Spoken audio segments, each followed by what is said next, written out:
What's up, guys? I'm Camara, and welcome to a very special behind-the-scenes footage. Being dumb. Sure. So I'm an alternative pop rock artist. My influences are Paramore, Taylor Swift meets a little bit of Panic at the Disco, so it's this pop rock undertone to it. So for me, I like to start with lyrics first, because everything for me starts as an idea. How it started was I got a text message from a friend of mine that had said they didn't want to be friends with me anymore. So that definitely was the catapult, if you will, that got me into writing the idea and coming up with the concept of it. Because of my influences of like Paramore and Panic at the Disco, I'm very, very big on rhythm. I'm very, very big on a heavy guitar, a big drum. So as an instrumentalist and as a guitarist, I start with a chord progression first and a rhythm. And so what I do is I find a rhythm that creates an idea, and then I go off of that. But I'm very, very big on the music first, because for me, the instrumentation is very, very key in what I do, and that has to be very, very specific, because that's the driving force behind the sounds and all of that. First one on the list is Taylor Swift. Taylor Swift, when I was 13 years old, was the artist that got me into writing lyric. Coming as a country music fan, her storytelling, her narratives are so specific to the narrative that she's trying to tell and how she conveys emotion with just a single lyric. I think that that's top level artistry that's really unmatched and unparalleled. So she's number one for sure. Hayley Williams. Hayley Williams is my vocal inspiration. So anytime that people hear me sing, they'll definitely hear a little bit of that cadence, that grittiness, that percussive vocal quality that she brings. Hayley for sure. Sia's, it's her melodies. I mean, if you want to talk about a pop banger, melodic line that's so big and epic, but is still, you know, fit for radio. And the fact that she's written for Beyonce, she's written for Rihanna, she's written for Christina, you know, all these people with these huge range of vocals, Sia, for sure. I would say poetry's number one. Poetry's one of the things that without the music and without the rhythm and all of those things, poetry and short stories. And I think that is a big inspiration for me, because I always say that I'm a storyteller at heart. So what I love is that how specific and so succinct it is at the same time, because it takes a little creative idea and makes an entire narrative with like 5 or 6 stanzas. And the way that it's so short, but the way that it pulls you in to a story, and having written a lot of poetry, having written short stories growing up, that's just a natural thing that I am inspired by, and that's something that relates to me. So I think that in my writing as an artist, I think that that's something that you'll just see kind of flow naturally. Artist's Way by Julia Cameron is one of my favorite books. What I love about it is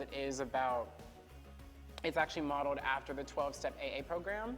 So it's the 12-step creative artist program. And what it is it's this 12-week journey of morning pages every morning where you're just writing subconscious stream of consciousness writing. And you read a chapter a week, and at the end of every week, you do these daily tasks that you can do daily throughout a week that kind of jumpstart your creativity. And I've done it I think about 3 or 4 times within the past year. There's been several times where I felt really stifled creatively, and so it gets me unstuck and it gets me out of my head. Like I think a lot of artists can be in their head. So it just gets me out of my head and it just gets me focused, and it's just really, it's a good reset for me because it reminds me why I do what I do, you know? The vocals. The vocals are incredibly high. So that specifically was something that I wanted something that was big. I wanted something that was epic. I wanted something that was sort of unmatched in a way.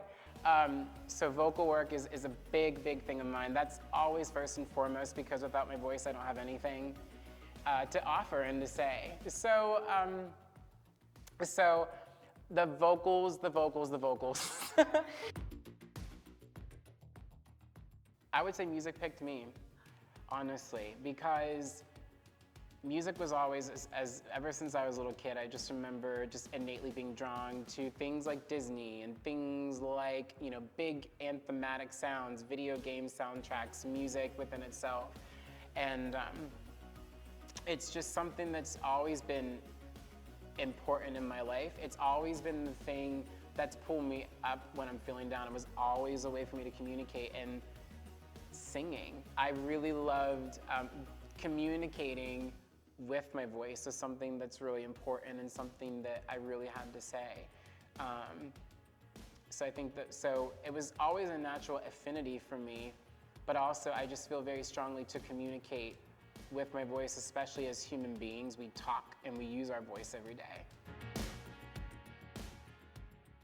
Be authentic to yourself. There's a book, one of my favorite books is a book called Processing Creativity by Jesse Cannon.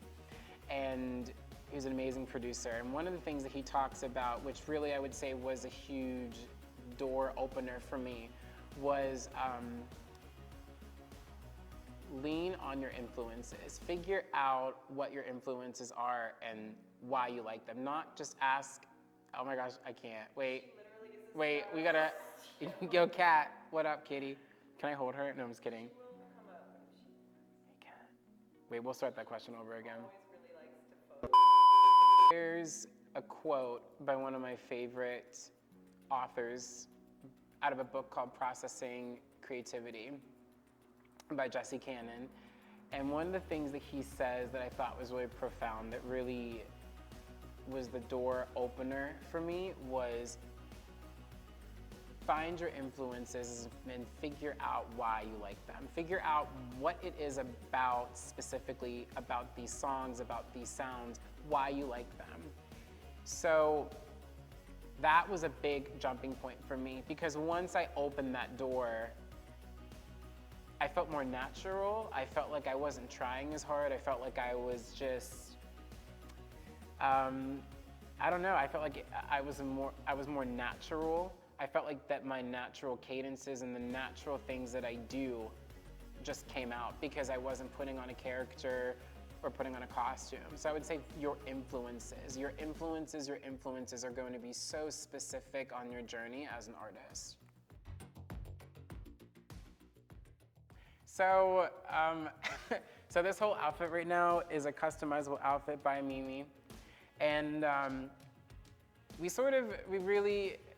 I'm very heavily influenced by like the 90s grunge rock era. So this is a very distressed shirt. It's giving me Kurt Cobain, it's giving me Soundgarden, it's giving me Nirvana, it's giving me all of the good stuff. This is a shout. These pants are a cool striped pants because I'm very influenced by emo and scene music, so that's where this comes from, because I call myself the grown-up emo kid. And, and these are my favorite Doc Martens that I love very much. So this necklace is definitely just a little something that I wanted to put on. You could think of Sid Vicious. I came from London, so I feel very proper and very professional. You can find me on Instagram, Twitter. It's iCam, 2 I's, 3 M's, and that's it. There's blood on your hands. You don't understand. Your words keep playing on